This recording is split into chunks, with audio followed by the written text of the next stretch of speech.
What is up guys, it's your boy Mark and right now we're back again with another tattoo session guys.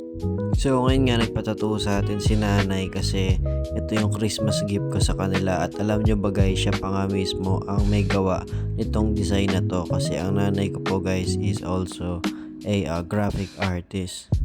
Kagandahan pa dito is sobrang puti kasi ni nanay kaya bumagay sa kanya yung mga kulay na nilagay namin. Nilagyan ko na nga rin pala siya ng naming cream para at least man lang hindi siya masyadong masaktan sa process natin. I think umabot din kami ng mahigit 2 hours kasi dinahandahan ko lang talaga. So eto na guys ang final output natin, napakasimple, napakaganda. Very unique yung design ni nanay kasi siya mismo ang gumawa.